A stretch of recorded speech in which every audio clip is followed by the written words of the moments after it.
Welcome to one TV news. ముందుగా headlines చూద్దాం.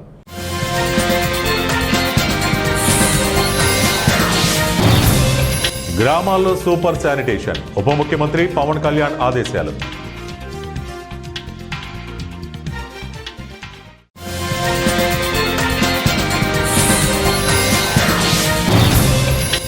అణ్వాయుధాలను పరీక్షించండి, ట్రంప్ కీలక ఆదేశాలు.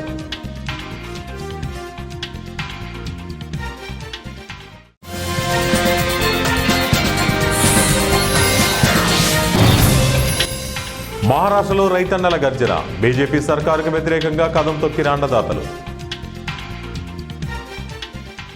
మహారాష్ట్రలో అధికార బీజేపీ నేతృత్వంలోని మహాయుతి సర్కారుకు వ్యతిరేకంగా రైతన్నలు రోడ్డెక్కారు.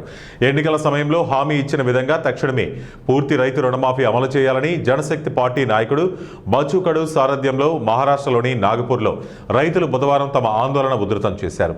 తమ డిమాండ్లను నెరవేర్చకపోతే రైళ్లను ఆపేస్తామని కూడా కడు రాష్ట్ర ప్రభుత్వాన్ని హెచ్చరించారు. ఈ నిరసనలో మహిళలతో సహా 1,00,000 మంది రైతులు పాల్గొంటారని ఆయన ప్రకటించారు. ముందు రోజు మంగళవారం నాగపూర్ హైదరాబాద్ హైవే పైకి చేరుకున్న వేలాది మంది రైతులు దాదాపు 7 గంటల పాటు ట్రాఫిక్ని స్తంభింపజేశారు. దీంతో 20 కిలోమీటర్ల వరకు హైవేపై ట్రాఫిక్ స్తంభించిపోయింది. ట్రక్కులు, కార్లు, ద్విచక్ర వాహనాలు బారులు తీరి నిలబడిపోయాయి. నాగపూర్ ముంబై సమృద్ధి హైవేని కూడా రైతులు అడ్డగించడంతో అక్కడ ట్రాఫిక్ స్తంభించింది. అగ్రదేశాలు రష్యా, చైనా నుంచి తీవ్ర పోటీ నెలకొన్న నేపథ్యంలో అమెరికా అధ్యక్షుడు డొనాల్డ్ ట్రంప్ కీలక ఆదేశాలు జారీ చేశారు. తక్షణమే అణ్వాయుధాలను పరీక్షించాలని ఆయన ఆదేశించారు. అమెరికా రక్షణ శాఖకు ఈ ఆదేశాలు ఇచ్చారు. న్యూక్లియర్ వెపన్స్ టెస్టింగ్ను మళ్లీ మొదలు పెట్టనున్నారు. రష్యా, చైనా నుంచి వ్యూహాత్మక పోటీ నెలకొన్న నేపథ్యంలో ట్రంప్ తాజా ఆదేశాలు ఇచ్చారు. దక్షిణ కొరియాలోని భూటాన్లో జరుగుతున్న సమావేశాల్లో చైనా అధ్యక్షుడు జీ జిన్ పింగ్తో కలవడానికి ముందు ట్రంప్ ఈ వ్యాఖ్యలు చేశారు. అయితే తాజాగా అణ్వాయుధాలను పరీక్షించినట్లు పుతిన్ పేర్కొనడం కూడా ట్రంప్ను పరోక్షంగా ఒత్తిడికి గురి చేసినట్లు అర్థమవుతోంది. మోందా తుఫానును సమర్థవంతంగా ఎదుర్కొన్నామని, ఇప్పుడు తుఫాను అనంతర చర్యలు అత్యంత కీలకమైనవని, పక్కా ప్రణాళికతో గ్రామాల్లో ఉపశమన చర్యలు చేపట్టాలని ఉప ముఖ్యమంత్రి పవన్ కళ్యాణ్ అధికారులను ఆదేశించారు. బుధవారం ఆయన పంచాయతీరాజ్, గ్రామీణాభివృద్ధి శాఖ, ఆర్డబ్ల్యూఎస్ అధికారులతో వీడియో కాన్ఫరెన్స్ నిర్వహించారు. గ్రామాల్లో పారిశుద్ధ్య, తాగునీటి సమస్యలు ఎదురుకాకుండా యుద్ధ ప్రాతిపదికన చర్యలు తీసుకున్నామని ఆదేశించారు. తీసుకోవాలని ఆదేశించారు.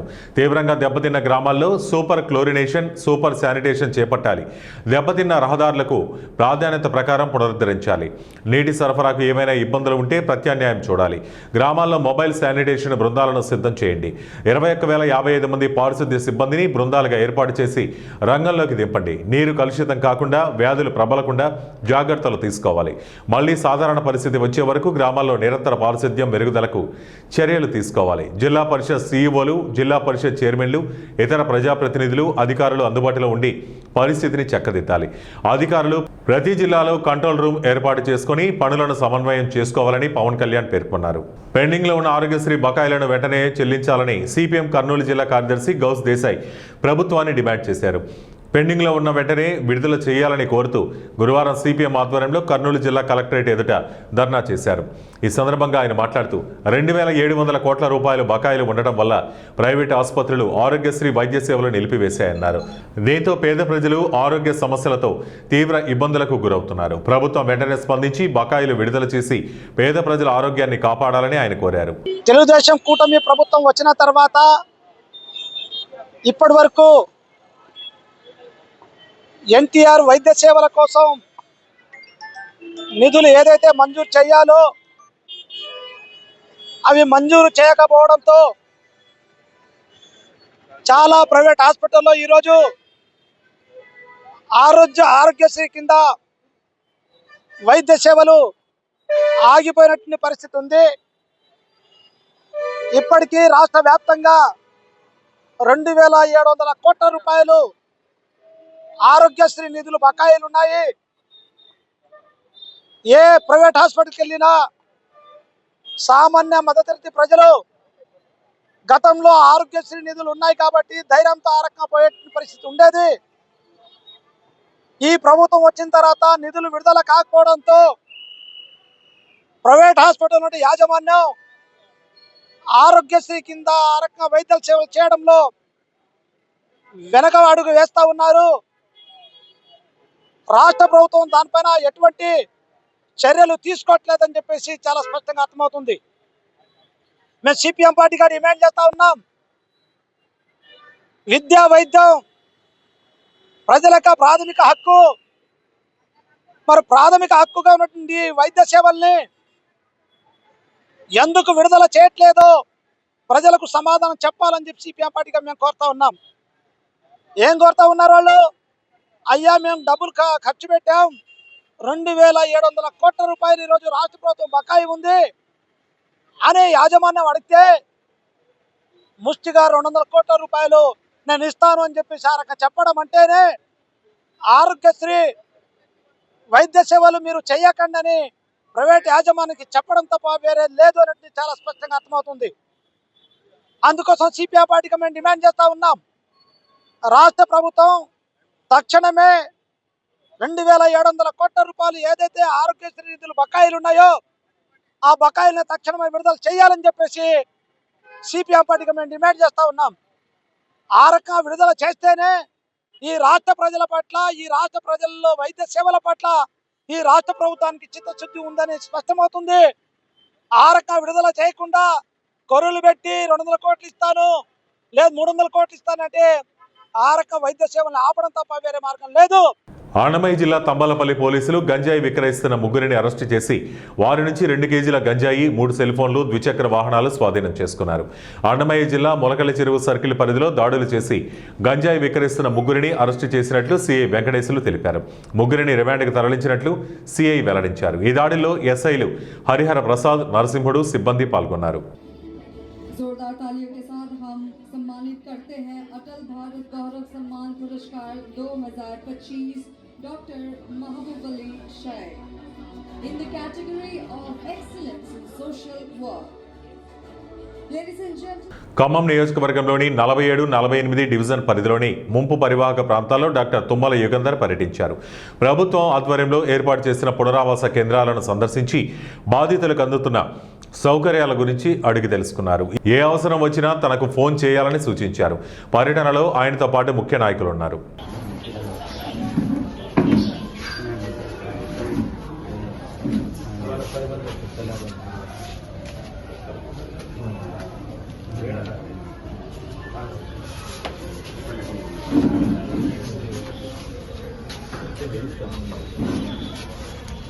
అనంతపురం జిల్లా కళ్యాణదుర్గం మున్సిపల్ చైర్మన్ తలారి రాజ్ కుమార్ ను పదవి నుండి తొలగిస్తూ ప్రభుత్వం ఉత్తర్వులు జారీ చేసింది. విధి నిర్వహణ విధానాలకు విరుద్ధంగా ఆయన వ్యవహరిస్తుండటంతో చర్య తీసుకుంటున్నట్లు ప్రభుత్వం పేర్కొంది. మున్సిపల్ పరిపాలన మరియు పట్టణాభివృద్ధి శాఖ నియమ నిబంధనల మేరకు చైర్పర్సన్ గా రాజ్ కుమార్ కౌన్సిల్ సమావేశాలను నిర్వహించలేదని ఉత్తర్వుల్లో పేర్కొన్నారు. సెప్టెంబర్ 27న ప్రభుత్వం నుంచి షోకాజ్ నోటీస్ జారీ చేసిన 15 రోజుల వివరణ ఇవ్వకపోవడంతో అందుబాటులో ఉన్న ఆధారాల ప్రకారం శాఖాపరంగా ఉన్నతాధికారులు పదవి నుండి తొలగిస్తున్నట్లు రాష్ట్ర principal secretary S Suresh Kumar ఉత్తర్వుల్లో పేర్కొన్నారు.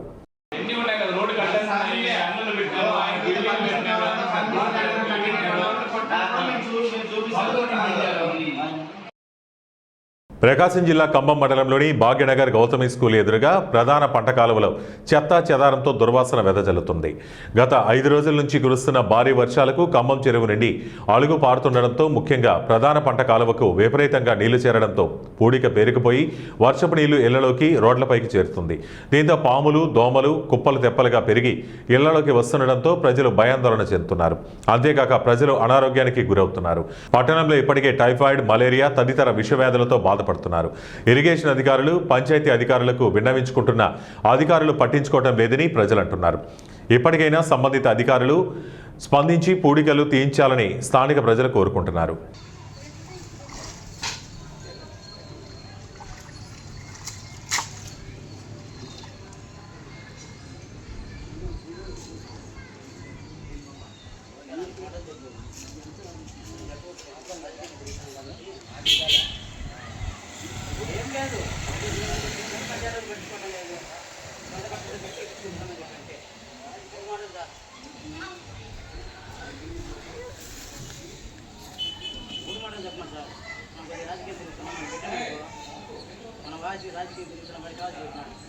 మోందా తుఫాను బాధితులకు నర్సీపట్నం నియోజకవర్గ Janasena party in-charge, BC corporation state director Rajana Veera Surya Chandra ఆధ్వర్యంలో నాతవరం మండలం ఏపీపురం పంచాయతీ గుర్రంపేట గ్రామంలో బాధితులకు గురువారం కూరగాయలు పంపిణీ చేశారు.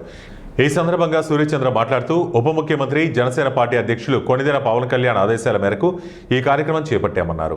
రాష్ట్రంలో ముఖ్యమంత్రి చంద్రబాబు నాయుడు, ఉప ముఖ్యమంత్రి పవన్ కళ్యాణ్ తుఫాను నేపథ్యంలో ముందు చూపుతో పకడ్బందీ చర్యలు చేపట్టడంతో తుఫాను ముంపు నుండి బయటపడడం జరిగిందన్నారు. గ్రామంలో వర్షాల కారణంగా దెబ్బతిన్న ఇళ్లను పరిశీలించి ఈ విషయాన్ని ఉప ముఖ్యమంత్రి పవన్ కళ్యాణ్ స్పీకర్ చింతకాయల అయ్యన్న పాత్రుడు దృష్టికి తీసుకువెళ్లి నష్టపరిహారం అందించే ఏర్పాటు చేస్తామని హామీ ఇచ్చారు. కష్టాల్లో ఆపదలో ఉన్న ప్రజలకు జనసేన పార్టీ ఎప్పుడు అండగా నిలుస్తుందన్నారు. అనంతరం నాతవరం జనసేన పార్టీ కార్యాలయంలో కూడా పలువురు బాధితులకు కూరగాయలు పంపిణీ చేశారు. ఈ కార్యక్రమంలో జనసేన పార్టీ జిల్లా ఉపాధ్యక్షులు పూడి చక్రవర్తి, జిల్లా కార్యదర్శులు అల్లాడ సురేష్, పంటాడ ఎంపీపీ ఇన్నం రమణ, నాతవరం మండల అధ్యక్షులు వెలగల వెంకటరమణ, సీనియర్ నాయకులు పోలుపర్తి శ్రీనివాసరావు, నాతవరం మండల ఉపాధ్యక్షులు గుడివాడ అసేన్ కుమార్, వర్రే నరసింహారెడ్డి నాయుడు, మాకిరెడ్డి వెంకటరమణ తదితరులు పాల్గొన్నారు. పూర్వం శివారు గుర్రంపేట గ్రామంలో ఇక్కడ చాలా ఇళ్ళన్నీ కూడా ఈ కురిసిన వర్షాలకి శిథిలవ్యస్తం అయింది.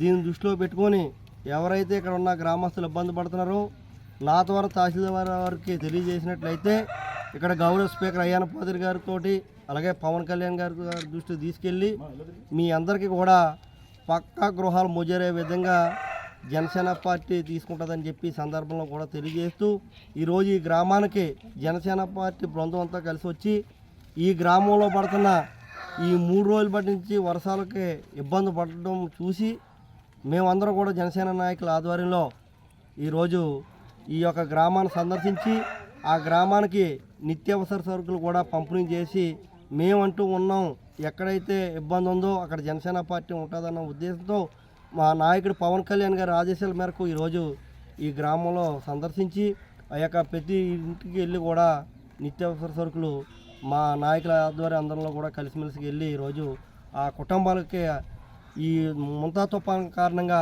ఎక్కడికి వెళ్ళలేని పరిస్థితిలో ఉన్నప్పటికీ కూడా ఈరోజు మేము ఈ సహాయ సహకారాలు అందించాలని, అలాగే రాష్ట్ర ప్రభుత్వం కూడా ఎక్కడ కూడా అవాంఛనీయ సంఘటనలు జరగకుండా గౌరవ ముఖ్యమంత్రి చంద్రబాబు నాయుడు గారు, పవన్ కళ్యాణ్ గారు ఇద్దరు కూడా ఎక్కడ ఒక్కరికి కూడా ప్రాణ నష్టం జరగకూడదని ముందొత్తు జాగ్రత్త ఎక్కడ కూడా తక్కువ నష్టం వాటిల్లింది. నర్సీపట్నం నియోజకవర్గంలో కొన్ని ప్రాంతాల్లో ఇబ్బందులు ఉన్నాయి. ఆ ఇబ్బందులన్నీ కూడా మేము కూడా గత 3 రోజుల నుంచి కూడా గ్రామాల్లో పర్యటించి ఎక్కడైతే ఇబ్బంది ఉందో అవన్నీ కూడా ప్రభుత్వం దృష్టికి, మా ప్రభుత్వం అధికారంలో ఉన్నది కాబట్టి దృష్టి తీసుకెళ్ళి మీ అందరికీ న్యాయం చేసే విధంగా, అలాగే గౌరవ స్పీకర్ అయ్యన్న పాత్రుడు గారితో కూడా మాట్లాడి మీ అందరికీ కూడా పక్కా గృహాలు మోజీరయ్యే విధంగా నా వంతు మీ సహకారం అందిస్తానని చెప్పి ఈ సందర్భంలో మీ అందరికీ కూడా మాట ఇస్తున్నాను. మళ్ళీ కూడా మీ గ్రామానికి వస్తాను. అలాగే పెన్షన్లు అయ్యి ఇబ్బంది పడుతున్నారు అవన్నీ కూడా మీ అందరికీ కూడా జనసేన పార్టీ తరపు నుంచి మేమందరం కూడా మీ అందరికీ అండగా ఉంటాం. అలాగే స్పీకర్ గారి దృష్టిలో పెట్టి మీ అందరికీ కూడా ఎవరైతే అర్హత ఉందో పెన్షన్కి, అలాగే ఎవరైతే ఇల్లులు ఈ దెబ్బతిన్నా అవన్నీ నేను చూశాను, అవన్నీ కూడా మీకు పక్కా గృహాలు మంజూరు చేసే విధంగా నేను మీ అందరికీ కూడా కృషి చేస్తానని చెప్పి మరో మీ అందరికీ కూడా మాటిస్తున్నాను. అందరికీ నమస్కారం. నా పేరు చక్రవర్తి. నా బాధ్యత విశాఖపట్నం జిల్లా జనసేన ఉపాధ్యక్షుడిగా నా బాధ్యత. ఈరోజు నర్సీపట్నం నియోజకవర్గంలో నర్సీపట్నం నియోజకవర్గ సమన్వయకర్త సూర్యచంద్ర గారి రాజాన వీర సూర్యచంద్ర గారి నాయకత్వంలో నాతవరం మండలం ఈ గ్రామం ఏదైతే ఉందో ఏపీపురం పంచాయతీ గుర్రంపేట గ్రామ ఉన్నటువంటి ఇక్కడ ఇప్పుడే ప్రస్తుతం ఉన్నటువంటి రాష్ట్ర ముఖ్యమంత్రి చంద్రబాబు నాయుడు గారు, పవన్ కళ్యాణ్ గారు, అలాగే స్థానిక శాసనసభ్యులు శ్రీ చింతకాయల అయ్యన్న పాత్రుడు గారి సూచన మేరకు ఈ మెంతా తుఫాన్ ఏదైతే ఉందో తుఫాను పరిసర ప్రాంతాలు ఎక్కడైతే ఉన్నాయో ఎవరైతే నష్టపోయారో క్షేత్రస్థాయిలో పరిశీలనకని చెప్పేసి మమ్మల్ని ఆదేశించారు వెళ్ళమని చెప్పేసి ఆ పరిశీలనలో భాగంగా ఈరోజు నాతవరం మండలం ఏపీపురం పంచాయతీ గుర్రంపేట గ్రామం రావడం జరిగింది. ఇక్కడికి వచ్చి క్షేత్రస్థాయి పరిశీలన చేస్తే ఇక్కడ చూస్తే పరిస్థితులు చూస్తే చాలా దారుణంగా ఉన్నాయి. ఇక్కడ చాలా వరకు ఇల్లులు నేల కురిగిపోయి ఉన్నాయి. కొద్దిమందికి చాలా ఇబ్బంది పరిస్థితులు ఉన్నాయి. వీళ్ళకి కనీసం రేషన్ కూడా రాలేని పరిస్థితి ఉంది. దీంతోపాటు మా వంతు సాయంగా జనసేన పార్టీ నుంచి, నర్సీపట్నం జనసేన పార్టీ నుంచి ఈ రోజుకు 2 రోజులు తగ్గట్టుగా మేము కూరగాయలు పంపిణీ చేయడం జరిగింది. ఎక్కడన్నా స్థానిక పరిస్థితులు ఏదైతే ఉన్నాయో వాళ్ళ సమస్యలన్నీ తెలుసుకొని గవర్నమెంట్కి నివేదించే విధంగా మా వంతు ప్రయత్నం మేము చేస్తూ ఈ భాగంగా ఈరోజు ఇక్కడ రావడం. ఇక్కడ సహకరించినటువంటి మా స్థానిక జనసేన నాయకులు మండల అధ్యక్షులు వారు రమణ గారికి, అలాగే ఇక్కడ ఉన్న స్థానిక జనసేన నాతవర మండల నాయకులందరూ పేరు పేరున కృతజ్ఞతలు సెలవు తీసుకుంటారు. రామగుండం ఎరువుల కర్మాగారంలో పనిచేస్తున్న కాంట్రాక్టు కార్మికులకు సమాన పనికి సమాన వేతనం చెల్లించాలని కార్మిక సంఘం నాయకులు యాజమాన్యాన్ని కోరారు. పెద్దపల్లి జిల్లా రామగుండం ఎరువుల కర్మాగారం ముందు కాంట్రాక్టు కార్మికులతో పాటు కార్మిక సంఘం నాయకులు నిరసన వ్యక్తం చేశారు. దేశానికి అన్నం పెట్టే రైతుకు ఎరువును అందించే కార్మికుడు చాలీచాలని వేతనాలతో కండతడి పెడుతున్నాడని సంఘం నాయకులు నరేష్ ఆవేదన వ్యక్తం చేశారు. కార్మికుని శ్రమతో లాభాలను ఆర్జిస్తున్న యాజమాన్యం వారి శ్రమను దోపిడీ చేస్తుందని ఆయన ఆగ్రహం వ్యక్తం చేశారు. స్కిల్డ్, సెమీ స్కిల్డ్ వ్యత్యాసం లేకుండా కార్మికుల కష్టాన్ని కంపెనీ కాజేస్తుందని కాంట్రాక్ట్ కార్మికులు ఆరోపించారు. పనికి తగిన జీతాలు లేక కార్మికులు ఇబ్బందులు పడుతున్నారని, రైతుకు అన్నం పెట్టే కార్మికుడిని కాపాడుకోవాలన్నారు. వృత్తి నైపుణ్యాన్ని బట్టి శ్రమకు తగ్గ ఫలితాన్ని ఇవ్వాలని వారి యాజమాన్యానికి సూచించారు. న్యాయంగా దక్కాల్సిన హక్కులను యాజమాన్యం కాంట్రాక్టు కార్మికులకు కల్పించాలన్నారు. ఇప్పటికైనా RFCL యాజమాన్యం ఒప్పంద కార్మికుల శ్రమను గుర్తించి మెరుగైన వేతన ఒప్పందంతో పాటు బోనస్ చెల్లించాలని కాంట్రాక్టు కార్మికులు, కార్మిక సంఘాల నాయకులు డిమాండ్ చేశారు. మేనేజ్మెంట్కి నమస్కారం. చిన్న రిక్వెస్ట్ మాత్రం, మేము కష్టపడ్డ దానికోసమే, మేము ఫలితం కోసమే అడుగుతున్నాం, కానీ నేను చెయ్యని కష్టం అయితే మేము అడగట్లేము. ఇది మమ్మల్ని చూసుకుంటేనే మీకు కూడా ఫ్యాక్టరీ మంచిగా నడుస్తుంది, ఈ రైతులు బాగుంటారు, అందరు బాగుంటారు. దీనివల్ల మాకు కూడా ఉపాధి కలుస్తుంది, మాకు కూడా ఒక కుటుంబం బతుకుతుందంటే మీ మీదనే ఈ ఫ్యాక్టరీ ఉన్నదంటే ఒక కుటుంబం ఆధారపడి ఉన్నదని మీకు కూడా మెజర్మెంట్ ఆలోచించుకోవాలి. ఇలా వేరే కుట్ర కులార్తల్లో ఏమూ లేవు. ఇలా సపోర్ట్ చేయడానికి మా కుటుంబాలు అన్ని ఇట్లా రోడ్డు మీద పడుతున్నాయని ఒక నరేష్ అన్న నేనున్నా అని వచ్చిండు. అన్నకు ఫస్ట్ నమస్కారము. ఈ మెజర్మెంట్ దీని గురించి ఆలోచించి మాకు ఒక నిర్ణయం తీసుకొని, మేము సార్లు వాళ్ళు చెప్పింది మేము చేస్తున్నాం, కానీ మా ఇంటి కుటుంబాలు, మా భవిష్యత్తు, నేను 12,000 13,000 వస్తే ఒక కుటుంబం ఒక నెలకు ఏమొస్తే కిరాయి, పిల్లల చదువులు, బట్టలు ఇవన్నీ వెళ్ళాలంటే ఒక కుటుంబం బతకలేకపోతుంది. ఆత్మహత్యలు చేసుకుంటున్నారు రైతులు చేసుకున్నట్టు ఇప్పుడు నెలకు 12,000 జీతం చేసుకొని బతికి చచ్చిపోతున్నారు. అట్లా మేమేం అనట్లేము, మేజర్మెంట్ను కొంచెం మాకు రిక్వెస్ట్గానే అడుగుతున్నాం. మేము ఏం చేయాలని నేను అనగట్లేము. తెల్లారితే మళ్ళీ అందరం కలిసిపోతాం. కాకపోతే దయచేసి వేరే తప్పుగా ఆలోచించకండి. మాకు కావాల్సిన డిమాండ్సే మేము అడుగుతున్నాం, చేయగలరు. RFCL ఎరువుల కర్మాగారంలోని కార్మికులందరూ ఇవాళ దేశానికి అన్నం పెట్టే రైతాంగానికి యూరియా ఇచ్చి ఇవాళ ఉన్నత స్థాయి అయినటువంటి ఒక మార్గంలో వాళ్ళ ఆలోచన ఉన్నా కానీ వాళ్ళ జీవితాలు మాత్రం చాలా దుర్భరమైనటువంటి పరిస్థితులలో ఉన్నాయి. వాళ్ళకి బువ్వ లేకపోయినా షట్ డౌన్లో 3 నెలలు షట్ డౌన్లో ఎటువంటి ఓటీ లేకపోయినా ఎటువంటి అలవెన్స్ మంచిది లేకపోయినా కానీ ప్రొడక్షన్లోకి పట్టుకురావాలి ఫస్ట్ అన్న చిత్తశుద్ధితో పనిచేసి వాళ్ళ ప్రొడక్షన్లో పట్టుకొచ్చారు షట్ డౌన్ నుంచి. ఇప్పుడు అదే RFCL కార్మికులు, అన్నం పెట్టినటువంటి RFCL కార్మికులే ఇవాళ అన్నం గురించి, ఇవాళ బువ్వ గురించి రోడ్డు మీదకి వచ్చినటువంటి పరిస్థితి ఏర్పడ్డది. RFCL యాజమాన్యము ఒక్కసారి వాళ్ళ మానవత్వ కోణంతో ఆలోచన చేసి న్యాయపరమైనటువంటి చట్టపరమైనటువంటి హక్కులు మాత్రమే, ఇవి గొంతెమ్మ కోరికలు కాదు. పక్కపొంటి NTPCలో ఉన్నాయి, సింగరంలో ఇస్తూ ఉన్నారు. అలవెన్సులు కానీ, బోనస్లు కానీ, PhDలు కానీ నామమాత్రమైనటువంటి ఈ చట్టాలు, నామమాత్రమైన కోరికలు, గొంతెమ్మ కోరికలు కాకుండా ఇవన్నీ కూడా చట్టబద్ధమైనటువంటి దాన్ని పరిష్కరించాలని చెప్పి RFCL యాజమాన్యాన్ని మేము రిక్వెస్ట్ చేస్తూ ఉన్నాం, అప్పీల్ చేస్తూ ఉన్నాం. ముఖ్యంగా ఈ ప్రాంతం నుంచి ప్రాతినిధ్యం వహిస్తున్నటువంటి అధికారులందరికీ, లీడర్లందరికీ, వాళ్ళందరికీ పేరు పేరున చేతులు జోడించి నమస్కారం తెలియజేస్తూ ఉన్నాం. వీళ్ళందరికీ పట్టేడు బువ్వ పెట్టమని చెప్పి మీ అందరినీ మేము కోరుతా ఉన్నాం. పోలీసు యంత్రాంగాన్ని కానీ, ఉన్నత స్థాయి యంత్రాంగం కానీ, కలెక్టర్ గారిని కానీ వాళ్ళందరూ కూడా మెర్సీ అప్పీల్ చేస్తూ ఉన్నాం విత్ ఫోల్డెడ్ హ్యాండ్స్. వీళ్ళందరూ కూడా ఆకలి దప్పులతోటి, ఇవాళ కడుపు మంటలతోటి ఇలా బాధపడుతూ, ఇలా ఒక్కొక్కరేమో తిండికేమో వాళ్ళు పర్మనెంట్ వర్కర్స్, వాళ్ళ మీద ఆఫీసర్స్ వర్కర్ మీద మాకు ఎటువంటి వ్యతిరేకత లేదు. కంపెనీ లాభాలు లేనప్పుడు లక్షల రూపాయలు వాళ్ళ అకౌంట్లో వేసుకున్నారు కదా, సైన్ పవర్ తోటి బోనస్ల పేరు మీద 1,000 రూపాయల విలువైనటువంటి గిఫ్ట్ హ్యాంపర్స్ వాడుకున్నారు కదా, పెద్ద పెద్ద స్వీట్ బాక్సులు వాళ్ళు తిన్నారు కదా. మేము ఏ రోజన్నా మీరు తిన్నారు కానీ మాకు ఇయ్యలేదని అన్నామా? మాకు కూడా కడుపు ఉంటుందయ్యా, మాకు కూడా భార్య పిల్లలు ఉన్నారు. మేము ఇంటికి పోతే మాకు పొయ్యి కిందికి పొయ్యి మీదకి ఏం లేనటువంటి సందర్భం ఉన్నది. కాబట్టి మానవత్వ దృక్పథంతో ఆలోచన చేసి మా అందరికీ న్యాయపరమైనటువంటి, మేము కష్టపడ్డటువంటి జీతం పైసలే ఇవ్వాలని చెప్పి మీ అందరికీ కూడా మీడియా ముఖంగా మరి ఒకసారి మెరిసి అప్పీల్ చేస్తూ ఉన్నాం, నమస్కారం తెలియజేస్తూ ఉన్నాం. కావాల్సిన అల్వెన్స్ బోనస్ రావట్లేదు. అల్వెన్స్ బోనస్ మాకు కావాలి. ప్లస్ మాకు స్కిల్డ్, అన్స్కిల్డ్ దానికి పెంపుడు కావాలి. సెమీ స్కిల్డ్కి స్కిల్డ్ చేయాలి, అన్స్కిల్డ్కి సెమీ స్కిల్డ్ చేయాలి. ఇది మాది. ప్లస్ మాకు కొన్ని పరిస్థితుల వలన, కొన్ని ప్రాబ్లమ్స్ వల్ల ఏమవుతుందంటే బండ్లు లోపలికి రాణిస్తలేరు, మాకు మొబైల్స్ మాట్లాడిస్తలేరు, లోపలికి కూడా ఎంట్రీ ఇస్తలేరు. దానివల్ల మాకు బయట వచ్చే ప్రాబ్లమ్స్ మాకు తెలియలేకపోతున్నాయి. కాబట్టి మాకు ఫోన్ కావాలి, మొబైల్ పర్మిషన్ కావాలంటున్నాం. ప్లస్ మాకు ముఖ్యంగా అలవెన్స్ కావాలి. మాకు మా జీతాలు మాకు సరిపోతలేవు. మరి మాకు పిఎఫ్ అనేది ఏ రకంగా కడతారనేది కూడా సరిగ్గా తెలుస్తలేదు. రెండోది ఓటీలు లిమిట్ అంటారు. ఆ లిమిట్ కూడా ఇవ్వరు. ఇయర్కి 50 గంటలు ఓటీ అంట. మరి అది ఎవరికి ఇస్తారో ఇయర్కి 50 గంటలు తెలుస్తలేదు. అది ఒకటి తెలియాలి మాకు. ప్రజెంట్ మాకు డ్యూటీ చేయంగా దానికి కావాల్సిన పిఎఫ్ కానీ అల్వేస్ అనేది బోనస్ అల్వేస్ ఉల్టా చూపెడతారు తప్ప మాకు క్లియర్గా చూపెడతలేరు. పే స్లిప్ సరిగ్గా ఇస్తలేరు. మాకు కావాల్సింది అంటే పే స్లిప్ మంత్లీ కావాలి, అల్వేస్, బోనస్ ప్లస్ స్కిల్డ్ ఇవి కావాలి మాకు. ఇది మా షరతు. తుఫాను బాధితులకు ప్రభుత్వం అండగా ఉంటుందని మాజీ మంత్రి పత్తిపాటి పుల్లారావు అన్నారు. గురువారం పల్నాడు జిల్లా చిలకలూరిపేట రూరల్ మండలంలో నీట మునిగిన పంట పొలాలను మాజీ మంత్రి పరిశీలించారు. ఆమీ సహాయ పాలెంలో బాధితులకు ప్రభుత్వం తరపున నగదు, బియ్యం, నిత్యావసర సరుకులు అందించారు. నష్టపరిహారం అంచనా వేసిన తర్వాత ప్రభుత్వం అందరినీ ఆదుకుంటుందని ఆయన అన్నారు. లేదు, మిరప అయితే ఉరకెత్తుతూ ఉంది. 2 రోజుల్లో అది కూడా వడబడి ఎండిపోయేటువంటి వాతావరణం కనపడుతూ ఉంది. కొంతమేరకు మొక్కజొన్న వేశారు. మొక్కజొన్న కూడా ఉరకెత్తేటువంటి పరిస్థితి కనపడుతూ ఉంది. చిలకలూరుపేట నియోజకవర్గంలో ఇటీవల కాలంలో ఎప్పుడూ లేనంత వర్షపాతం, 22 సెంటీమీటర్ల వర్షపాతం నమోదైంది.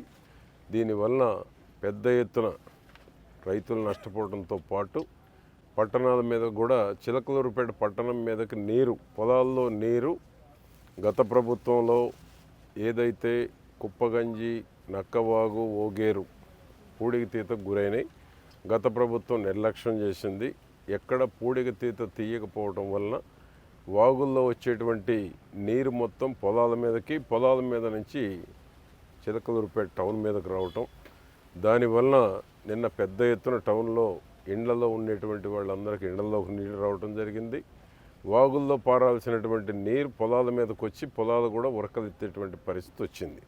దీనికి కారణం ఏంటంటే 5 ఏళ్ళు ఏదైతే వైసీపీ పరిపాలించిన 5 ఏళ్ళు కూడా వాగులు వంకల వైపు చూడకపోవటమే ఈరోజు ఈ పరిస్థితి రావడానికి కారణం. కాబట్టి ఇప్పుడు మన ప్రభుత్వం, కూటమి ప్రభుత్వం కూడా వాగులు ఏదైతే ఉన్నాయో ప్రతి నియోజకవర్గంలో వాగులు ఉన్నాయి. డ్రైనేజీకి టాప్ ప్రయారిటీ ఇవ్వాల్సినటువంటి అవసరం ఉంది. డ్రైనేజ్ పూడికి తీయాలి. ముళ్ళ చెట్లు కానీ ఏదైతే తూటికాడ కంపు ఉందో మొత్తం తొలగిస్తేనే ఇటువంటి భారీ వర్షాలు వచ్చినప్పుడు నీరు వాగులు గుండా సముద్రంలోకి పోయేటువంటి అవకాశం ఉంది. అటువంటి వాగులు ఈరోజు పూడికి తీత నిండిపోయినాయి. పూడికతోటి చెట్లు కావచ్చు, గతంలో వచ్చినటువంటి పైనుంచి వచ్చిన వరదలకు మేట వేసి కావచ్చు, కొంతమంది వాగులు ఆక్రమించి కావచ్చు, దానివల్ల ఈరోజు పొలాల మీదకి నీళ్ళు వచ్చినాయి. ఆ విధంగా ఒక పక్క రైతులు నష్టపోయారు, ఒక పక్క పట్టణాల్లో నివసించేటువంటి వారు ఇళ్లలోకి నీరుపోయి వారు నష్టపోయారు. కాబట్టి పత్తికి, మిరపకి, మొక్కజొన్నకి, ఇతర పంటలు వేసినటువంటి వాళ్ళు, వరి వేసినటువంటి వాళ్ళు పెద్ద. వార్తలు ముగించే ముందు ముఖ్యాంశాలు మరోసారి.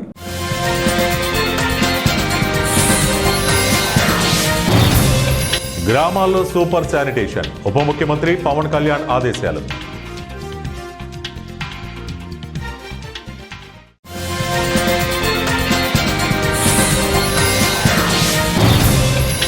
అణ్వాయుధాలను పరీక్షించండి, ట్రంప్ కీలక ఆదేశాలు.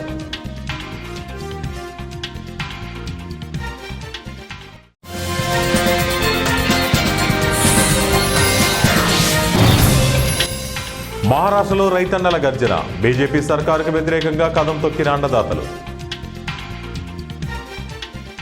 ఇవి ఇప్పటి వరకు ఉన్న బులెటిన్ అప్డేట్స్. మరిన్ని అప్డేట్స్ కోసం చూస్తూనే ఉండండి వన్ టీవీ న్యూస్.